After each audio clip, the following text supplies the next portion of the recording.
Ian Wright, thank you for joining us at the new TV studios at Sun HQ. How are you feeling? Feeling good. Feeling good at the minute, Gav. All in a good place. Looking at Chelsea at the moment, Rafa Benitez will highlight the fact that they're unbeaten in 4 games. But it's still not going right at Chelsea. Has Benitez changed anything since Di Matteo was sacked? Not really, because I feel that if Di Matteo was still there, and it's still a mystery why he isn't there, I think he could have done exactly what's happening now, and I'm not taking anything away from Rafa. Chelsea have got quality players, so all you need is the right coach to just, like Di Matteo showed last season, and they won the Champions League, the Holy Grail. So, you know, yes, you want Chelsea could be doing a lot better than they are doing, but it's very unstable there, you know. You know what I mean? You've got Di Matteo, all of a sudden he's got sacked out of the blue. You know what I mean? Things happen at Chelsea that don't happen at other places. You know, they employed Villas Boas, you know what I mean, the youngest manager ever, straight from Portugal, no experience. They do what they want. And, you know, they interim manager, you know what I mean? A couple of weeks ago they were talking about him maybe if he didn't win a certain next couple of games, he was going to go. So you can't really gauge what's going to happen at Chelsea. And I think that's one of the downfalls, you know what I mean? They need stability there. I was speaking to one of my Chelsea mates, and he was, you know, talking about how the fact that, yes, we've won the trophies, but it comes at a cost, you know? When you mention you support Chelsea, he says sometimes he's embarrassed, you know what I mean? Because sometimes it is embarrassing what happens there, but, you know, I thought that for Benitez to take the job under the duress he was under, Chelsea fans booing him, even the other day against Brentford I heard them booing him, and it's still clapping, I mean, it's applause for Di Matteo after 16 minutes. You know, if they don't even want him there, you know, and it's one of those where I thought a Champions League winning manager, you know what I mean, it's a bit demeaning, but he needs to work. And now they're talking about him maybe going to Real Madrid, so maybe it's worked for him. But Chelsea, I don't know, what do you say about the saga that is Chelsea? Chelsea scraped through in the Europa League against Sparta Prague. They needed a last-minute goal from Eden Hazard to even get a draw at Stamford Bridge and go through 2 on an aggregate. Before that game, Benitez announced that he was resting Frank Lampard. Why would you do that with your top goal scorer? I ain't got a clue.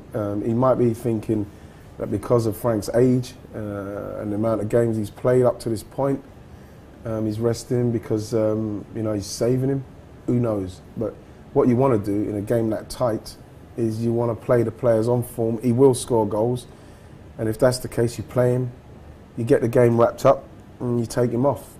This is what I was hoping would have happened at Arsenal with Blackburn, to be fair.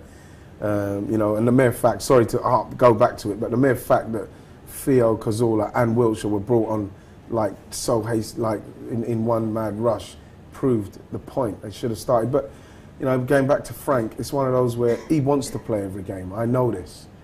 You know what I mean? And it's not just for personal reasons. He wants to play every game because that's how he is. And I found that a strange decision. In the end, they got through. So he's justified his decision. But at the same time, you do wonder what happens and what the thinking is of some managers. Can you see Chelsea going back on their decision and actually offering Frank a contract come the end of the season? Well, Frank's doing everything as what a professional should do. He's scoring goals. He's never a problem. He's saying the right things in his press conferences, and, you know, he's just being an ultimate pro. If they went back now, it would be quite embarrassing. But like I say, they do what they want. They're a law unto themselves. You don't know. There's all sorts of conspiracy theories why Roman doesn't want to sign him again.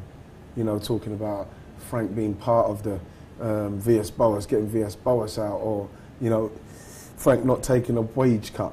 Frank's not worried about money now. Frank's earned money. He's not bothered about getting the same kind of money or whatever. I'm sure if they came up with a deal, Frank would sign it because he loves the club. He wants to still do well for England. And, you know, being at Chelsea, and then it's going to enhance his England career. He doesn't want to retire from England.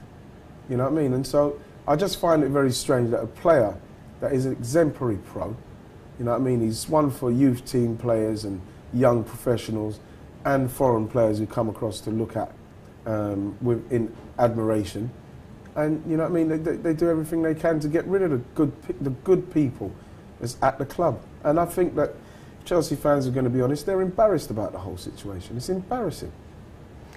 Benitez will claim otherwise, but he still hasn't solved the Fernando Torres dilemma. He's still not in form. He's not scoring goals. Come the summer, is it time just to say, that's it, we're going to cut our losses, Fernando, go back to Spain or wherever? I think they've been very, very patient with him. And you saw again last night, the amount of chances he had. You just wonder what's happened. It literally is like, for me, that film Space Jam where someone's just come and nicked his talent or something, for crying out loud. You know what I mean? I'm watching him, and and some of the chances he's missing, you think to yourself, what has gone wrong with you? Talking about a forward at Liverpool, it was absolutely frightening before he got the injury or whatever it was. And then he's gone to Chelsea, and he's not even a shadow of himself. You know, it's sad to see, because we're talking one of the greats. He's a proper forward. You know, and to watch him some of the times, and then you watch sometimes his touch, some of his decisions. He's unselfish play, it goes without saying. But when you pay £50 million for a player, you're not paying for him to be setting other people up. You want him in there scoring. He just isn't somebody that frightens me, like how you'd have Suarez would frighten you to death. Van Persie frighten you. And he is in that category, but he's lost something somewhere, and you don't know what it is, and it's sad to see.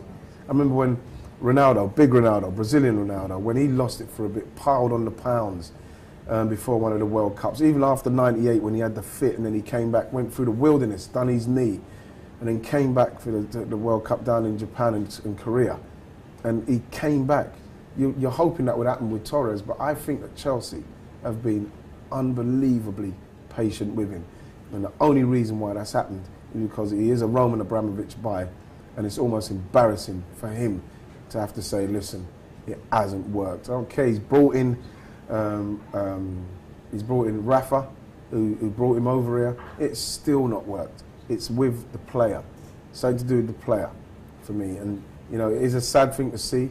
But yeah, in the summer, I don't know how many takers they would be, because it's not like he's got the kind of form where you're going to say, after, like, he's cost 50 million. What's he going to cost? Even if it's 15 million, that's still a lot of money for Fernando Torres in current form. You know what I mean? Who's going to pay that? A swap deal maybe? Who knows? Who's going to take him on current form? It's a dilemma I'm sure only Chelsea could find themselves in. In the meantime, they're going to stick with Torres, there's no doubt about that.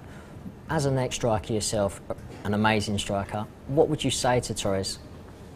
Well, to be honest, it was one of those where I used to be practicing finishing constantly, because what happens is that you get into the repetition of shooting, hitting the net constantly. So then when you're playing on a Saturday, you're in a mode of practicing that it doesn't come as, oh my God, I've got a chance, oh, I'm going to snatch. You're just doing what you do. It's repetitious. It's meticulous work on the same thing, just repeating it. And I'm not sure if he does that. He can't do. You know what I mean? It's one of those where, you know, even I used to do something where I used to get Dave Seaman, after we'd finished the session, he'd just throw balls to me and I'd just volley him in from the 6-yard box just to hit the net, halfway up. That's those kind of things. Just concentrate on the contact.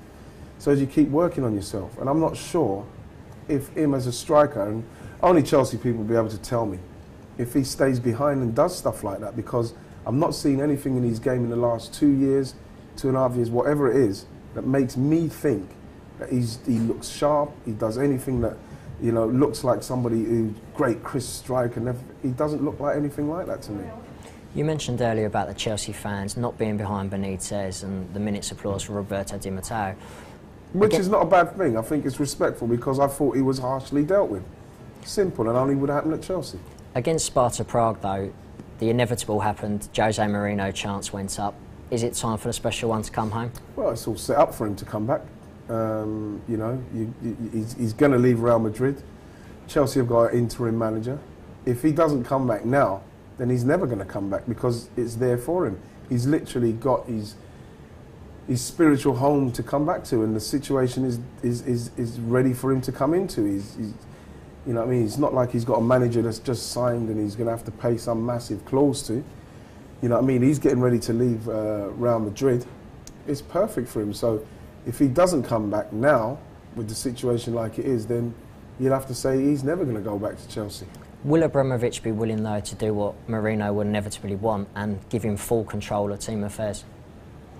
I think that if he came back that would have to be one of the provisos, surely. You know, you're not going to come back and it's going to be like it was the last time. You know, all of a sudden he's there and Andrei Shevchenko turns up 30 million at 30 years old, you know, and all of a sudden, here you go, get on with that. I'm not sure if Jose comes back, he's going to be having any of that. But like, if he does, at some stage, Roman Abramovich has got to let the managers do what they're doing. You know, I heard Ray Wilkins mention that yes, Ancelotti did want Torres. Well, the body language and all the stuff that came out about Torres and everything didn't seem like it to me.